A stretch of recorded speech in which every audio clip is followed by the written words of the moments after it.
What is ambition? Defined as the strong desire to achieve something meaningful.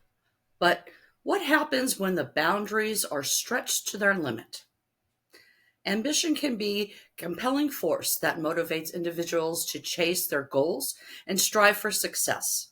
It often plays an important role in a personal growth, self-improvement, and achievement. However, there is also a dark side, one that's unhealthy, destructive, and inhibiting.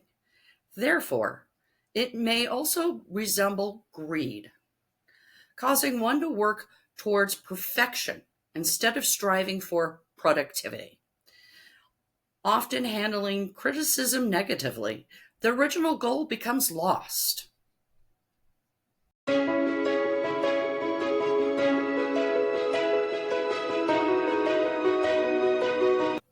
Hi, I'm Tina Santoro, the author of the Yonan Bo Saga, a fantasy series that blends mythology, world history, and epic storytelling. Today, we'll continue to explore one of the key characters within the world.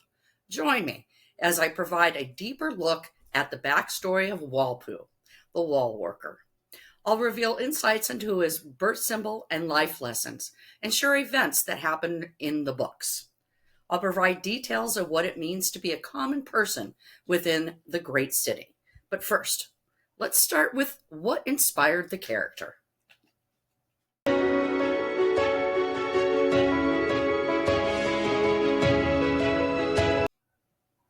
Walpole wasn't inspired by another character, but rather the need for the type of character.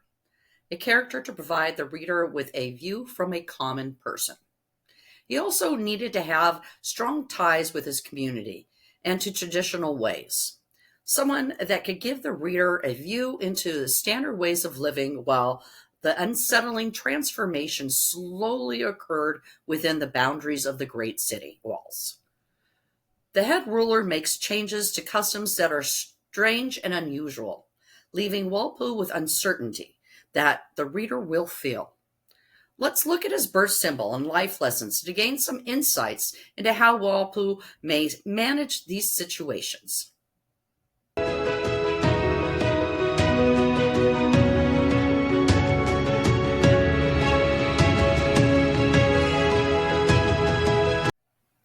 Walpu's birth symbol, ivy.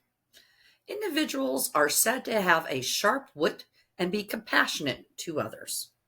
They are survivors, and though life can be hard for those born at this time, they are able to endure and rise above adversity. They have a deep spirituality and can hold their own in social situations.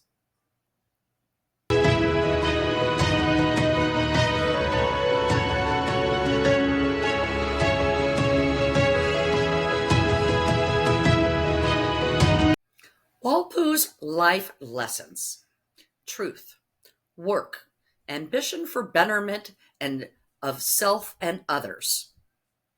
Lessons to live by: to be diligent, to have drive, but also learn moderation. His pitfalls: becoming lazy. He needs to keep busy. He cannot become gluttonous, or he must use restraint.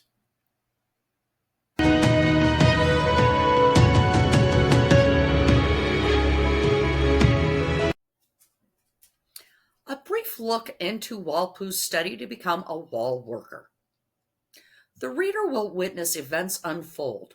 A twist of fate that seems detrimental at first leads to Walpu's rise from mere wall worker to master builder to eventually the foreman, handling out the daily orders to the other men, reporting directly to the city adjutu Jimon. Let's look at the level of education and years of practice it took for him to reach these heights. Wall working is mostly a hereditary profession. Sons tend to become wall workers like their fathers. The skills and knowledges are passed down within the families. The great city has a training master that makes it part of the formal instruction involved in becoming a wall worker. The round training. All individuals undergo a general round training. When they are younger, they learn about various trades, including wall working and many other duties that are around the city. Their aptitude in these skills and tasks would help then determine what eventually life job they will have. The teachers maintain a skill list for tracking and planning the training needs required.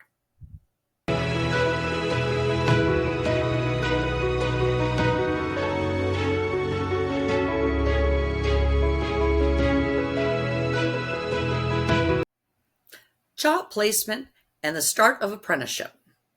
Apprenticeship is considered a continuation of the initial round training.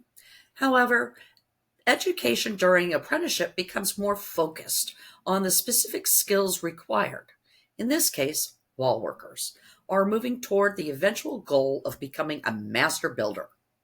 Individuals learn under guidance of experienced wall workers. Within the apprentice stage, there are some levels of specialization or initial focus on certain types of wall work, such as repairs. After the initial apprenticeship, an apprentice needs to earn the additional rankings to progress to master builder. Craftsman, one who is able to start the projects for his master to provide the finishing work. A journeyman, one who then works with other masters to gain additional insights on the finishing work. Then comes the testing for master. But this takes several years of work experience to earn the rankings, so they will take on additional training roles during this process.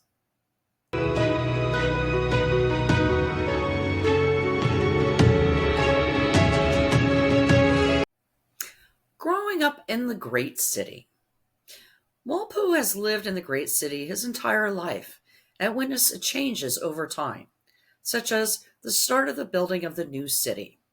He recalls long-lasting traditions like the presentation of the salted fish at the All Hunts Day feast since he was a very little boy. A tradition his father explained was started by Mandu, the first son of the sun, to honor the mother goddess peace. Walpu's early life was shaped by his family's long-standing traditions as builders and wall workers. For several generations, the men in Walpu's family had either been a builder or a wall worker, dating back to his great-great-great-grandfather, who helped build the great city and even built their home, specially to fit a prized table. Walpu continues his tradition. His father's influence. Walpu's earliest memories include his father's telling him stories of their family's fight in the Great Wars, and subsequently building the walls. His father emphasizes the great honor of working on the walls that provide safety for everyone, and told Walpu that he too one day would work on the walls. His early training. He received the skills necessary for wall working. This involved learning about different materials like heavy stones, finishing bricks, and clay, and how to build supports for the city walls.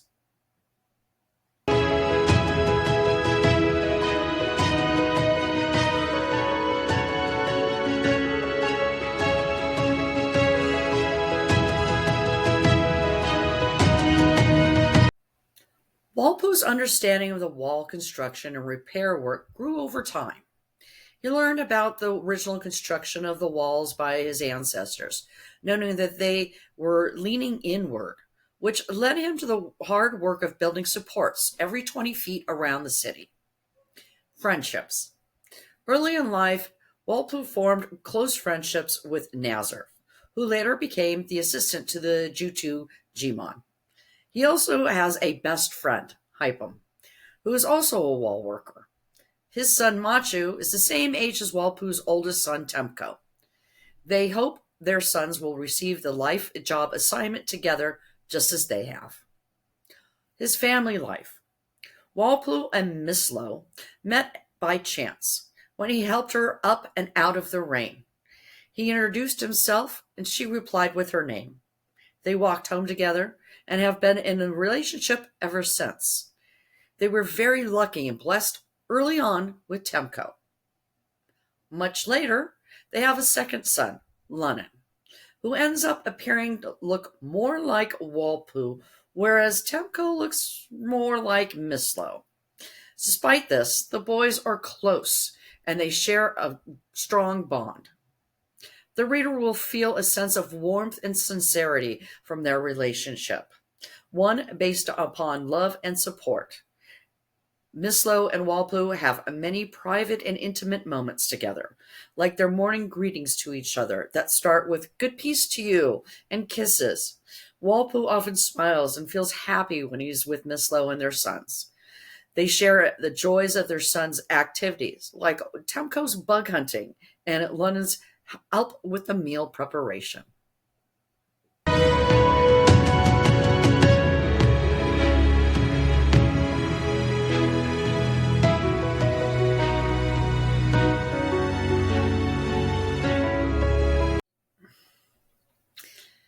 How Walpo's birth symbol has shaped him moving forward into Book One.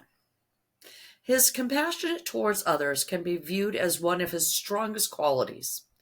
His sharp wit comes into play with dealing with Bujiko, the healer responsible for providing him with his daily orders. It appears evident that Walpu has successfully achieved his life lesson as the story progresses. Is that because of his station in life? Or is there more to it? Are there life lessons still left to be learned?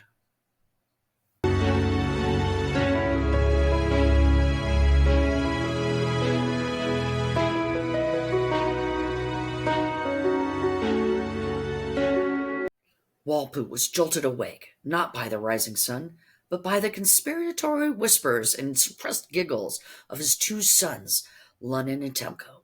Their youthful energy, a stark contrast to the uneasy that had begun to settle over the great city. As Temko, with the intense focus of a seasoned hunter, stalked an insect with a clay jar, Walpu could not have known that this seemingly ordinary morning would soon unravel into a day of astonishing discovery, of the crumbling walls and shocking revelations that would forever alter his understanding of his family. Would the strong hands that tirelessly maintain the city's defenses be able to hold together the foundation of his own life when it begins to crack? At the beginning of Book One starts with a look at the most anticipated ceremony of the year, All Hunts Day.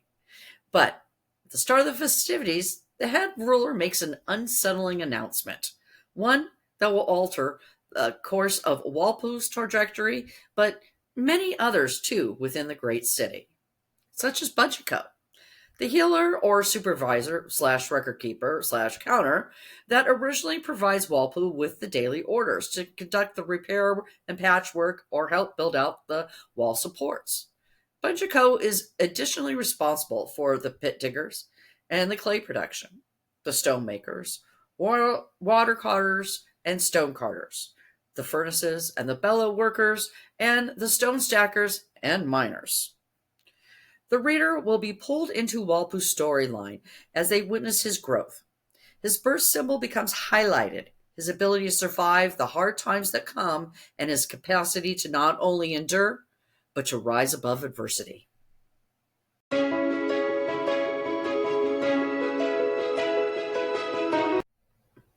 The dust hadn't even settled from the chaos of the event of lights when the weight of the new burden settled upon Walpu's shoulders. A fragile hope flickered against the backdrop of a city teetering on the edge of open rebellion against Rodhar. Walpu, now bearing the mantle of foreman, tasked with the monumental job of repairing the crumbling defensive walls. Yet, the cracks in the city walls are nothing compared to the fissures in Walpu's own life. At home, the unspoken truth casts a long shadow between Walpu and Mislo, and his friend Hypam's actions have sowed seeds of doubt. With Kaimiri still in hiding, Jimon relies on Walpu as a crucial link, providing a distraction to his own life upside down, and to Jimon's true intentions. His plans shrouded in a perplexing mix of assistance and hidden motives, resulting in uneasy cooperation. Walpu discovers that mending the fractures of the walls of the great city is simply a task compared to piecing together the shattered fragments of his own life. He finds himself navigating the treacherous currents of the city on a brink of upheaval, a landscape where the stability of his family and the fate of the great city were intertwined. Walpu must rely on his birth symbol and his ability to interact well within social situations while leaning deeply into his spirituality. Can the once steadfast wall worker, now burdened by secrets and the weight of leadership, truly protect the ones he loves and the city he had sworn to uphold when both were crumbling from within? Will the master wall worker be able to somehow piece together the shattered fragments of his own world before it all comes crashing down?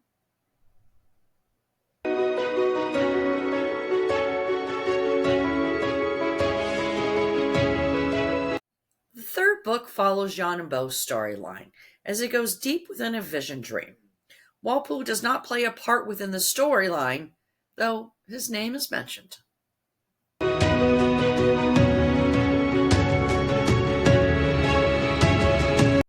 Nazareth. The relationship with Nazareth is shared with the reader in Book 1 and will play a bigger part in Book 4.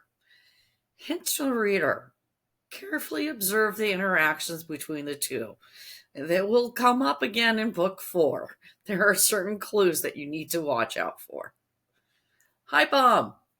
The reader observes the shift and change of their friendship as Walpu learns of Hypen's true nature, the one that he is hidden from Walpu's view. However, Walpu's compassionate towards others will help him to provide Hypen with the assistance he needs to find life in balance. Temko and Lennon. Readers are introduced to the boys in a playful scene. Walpu is awoken by the sound of them plotting and giggling while hunting for a bug. A scenario that is reminiscent of something that you could see in today's world. Like any father, he is extremely proud of his boys and loves them well. However, their family secrets are shattering, resulting in the younger of the two to no longer speak once revealed.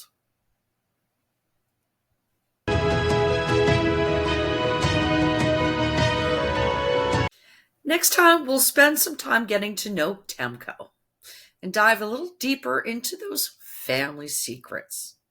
Be sure to subscribe and set the notifications on.